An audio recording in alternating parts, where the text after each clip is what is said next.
Jung की सबसे महत्वपूर्ण खोज यह थी कि हमारे मन साइकी में हमारे चेतन अहं कॉन्शियस ईगो से कहीं बड़ी एक शक्ति मौजूद है। इसे उन्होंने सेल्फ, वस्तुनिष्ठ मन, ऑब्जेक्टिव साइकी और अंतरात्मा में ईश्वर की छवि इनर इमेज ऑफ गॉड जैसे नाम दिए। यह एक विशाल स्वतंत्र शक्ति है जो मानव रूप के माध्यम से स्वयं को व्यक्त करना चाहती है।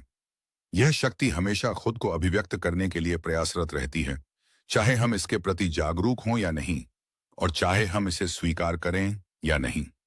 ईसाई धर्म और मनोवैज्ञानिक सत्य। ईसाई धर्म में ईश्वर के अवतरण इनकारनेशन की जो अवधारणा है, जहां भगवान इंसान का रूप लेते हैं, वह गहरे मनोवैज्ञानिक सत्य को दर्शाती है। मनोवैज्ञानिक एडवर्ड एडिंगर ने कहा था, ईसा मसीह उस मानव अहम ईगो का प्रतीक है जो आत्म साक्षात्कार इंडिविजुएशन के पथ पर चलता है। रॉबर्ट मूर और चार प्रमुख आर्केटाइप्स। रॉबर्ट मूर ने मानव मन में मौजूद स्व सेल्फ की मूल संरचना को समझने के लिए चार महत्वपूर्ण आर्केटाइप्स को चिन्हित किया। पहला, राजा, रानी, किंग क्वीन, अधिकार और जिम्मेदारी का प्रतीक। दूसरा, योद्धा, वॉरियर, साहस और शक्ति का प्रतीक। तीसरा, जादूगर, मैजिशियन, ज्ञान और परिवर्तन का प्रतीक। चौथा, प्रेमी, लवर, जुनून और संबंध का प्रतीक। युंग ने कहा कि ये आर्केटाइप्स हमारे मन के गहरे स्तरों में मौजूद होते हैं और हमारे विचारों, भावनाओं और व्यवहारों को प्रभावित करते हैं, चाहे हम इनके बारे में जानते हों या नहीं।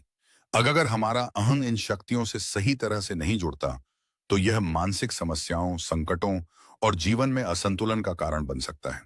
इन शक्तियों को संतुलित करना ही जीवन का असली लक्ष्य है। युंग, एडिंगर और मूर ने यह भी समझाया कि ये आर्केटाइप्स बहुत प्रभावशाली होते हैं। अगर हम उनमें से किसी एक से जरूरत से ज्यादा जुड़ जाते हैं, तो वह हमारी पूरी चेतना को नियंत्रित करने लगता है। उदाहरण के लिए, अगर राजा की शक्ति असंतुलित हो जाए, व्यक्ति अहंकारी नार्सिसिस्टिक बन सकता है। अगर योद्धा की ऊर्जा हावी हो जाए, तो व्यक्ति हर समय लड़ने और जीतने की मानसिकता में जी सकता है।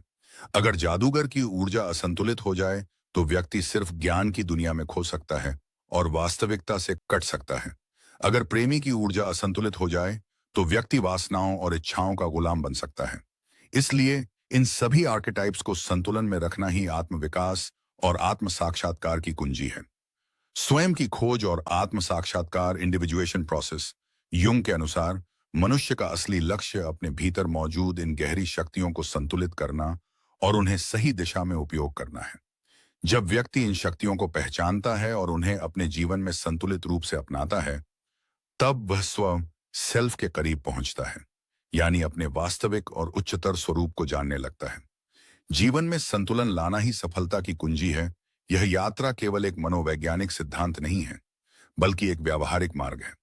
जब हम अपने भीतर मौजूद शक्तियों को पहचानकर उन्हें संतुलित करते हैं, तब हम आत्म जागरूक सेल्फ अवेयर बनते हैं, अपने जीवन में संतुलन और उद्देश्य लाते हैं, अपने रिश्तों और कार्यों में अधिक संतोष और सफलता प्राप्त करते हैं।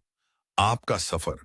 तो क्या आप तैयार हैं अपने भीतर की शक्तियों को पहचानने और उन्हें सही दिशा में ले जाने के लिए? आइए इस रोमांचक यात्रा पर आगे बढ़ें और जानें कि कैसे राजा, योद्धा, जादूगर और प्रेमी आपकी जिंदगी को बदल सकते हैं। अगर आपको यह वीडियो पसंद आया, तो इसे लाइक करें, अपने विचार कमेंट में बताएं और इस चैनल को सब्सक्राइब करें ताकि हम मिलकर इस यात्रा को और आगे बढ़ा सकें।